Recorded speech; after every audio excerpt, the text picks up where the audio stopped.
ሁለት ነገር አቅፎ ይዟል። አንደኛ እነ አበበ ቢቂላ፣ እነ ምሩጽ ይፍጠር፣ እነ ቀነኒሳ፣ እነ ደራርቱ ሐውልት የተሰራላቸው ቦታ ነው። እነ ጥሩነሽ፣ እነ መሰረት ደፋር ተራ ዜጋ አይደሉም።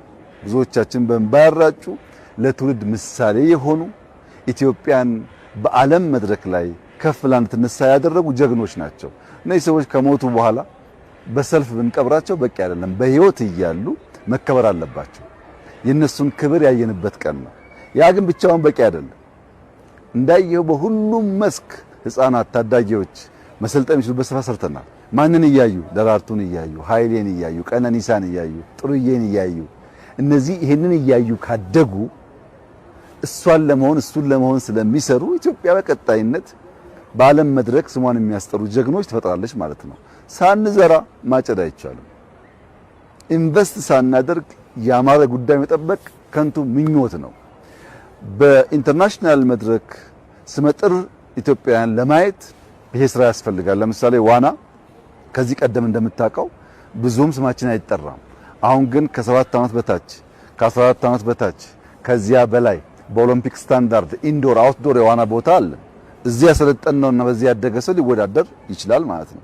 ስፖርት እንዳየው ቮሊቦል፣ መረብ ኳስ፣ የአውትዶር ስፖርት መስሪያ ቦታ፣ የኢንዶር ጂም፣ ኳስ መጫወቻ ደንበኛ ስታንዳርዱ የጠበቀ መረብ ኳስ መጫወቻ ደግሞ አፈር ይሆን ብትንገላለልበት የማይጎዳ ልክ በውጩ በብራዚል እንደምናየው ማለት ነው። ይሄን ሁሉ ነገር በውስጡ የያዘ ፓርክ ነው። ለልጆቻችን በጣም ትልቅ እድል ነው።